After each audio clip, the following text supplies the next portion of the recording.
ঢাকার গুলিস্তান ফুটপাতে প্রতিটি ইঞ্চি দখল করে গজিয়ে উঠেছে দোকান, আর সেই দোকান থেকে প্রতিদিনই চলে চাঁদা আদায়, যার মাসিক পরিমাণ 4 থেকে 5 কোটি টাকা।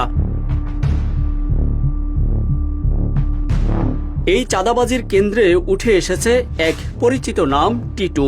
তিনি ছিলেন শাহবাগ থানাধীন 20 নম্বর ওয়ার্ড বিএনপির সিনিয়র যুগ্ম আহ্বায়ক। চাঁদাবাজির অভিযোগ ওঠার পর ঢাকা মহানগর দক্ষিণ বিএনপির সেই কমিটি স্থগিত করে দেয়। তবুও প্রশ্ন থেকে যায়, কমিটি স্থগিত হলেও কেন বন্ধ হয়নি চাঁদাবাজি? অভিযোগ আছে বরং এখন দ্বিগুণ হারে আদায় হচ্ছে চাঁদা, আর যেই মুখ খুলছে তার কণ্ঠ রুদ্ধ করা হচ্ছে নানাভাবে। দোকান নিতে লাগে কেমন এখানে? টাকা নিয়ে না, পরে আমার আসলের মতো করে নিতে বুঝলেন। টাকাগুলো নিত কে? এটা টাকাগুলো মূলত সকলের দায়িত্ব শাকিল টিটু স্বপন।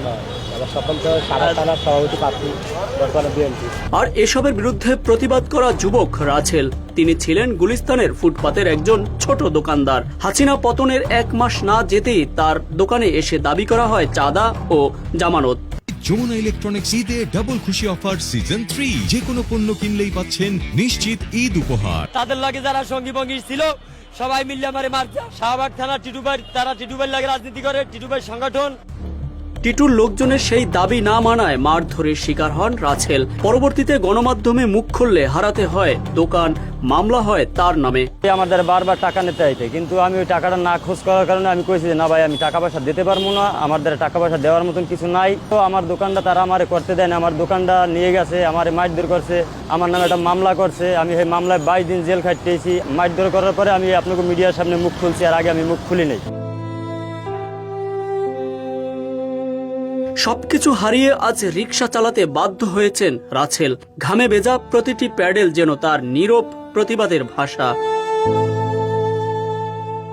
300 টাকায় সংসার চলে না, তার উপর কাঁধে মামলার বোঝা।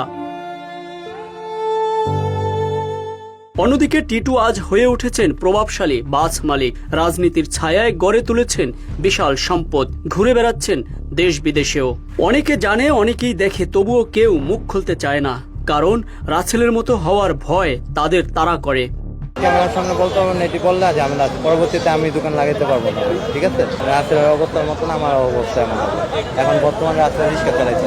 টিটুর সঙ্গে যোগাযোগ করলে তিনি তার বিরুদ্ধে ওঠা সব অভিযোগ অস্বীকার করেন, উল্টো অভিযোগকারীকে হুমকিও দেন।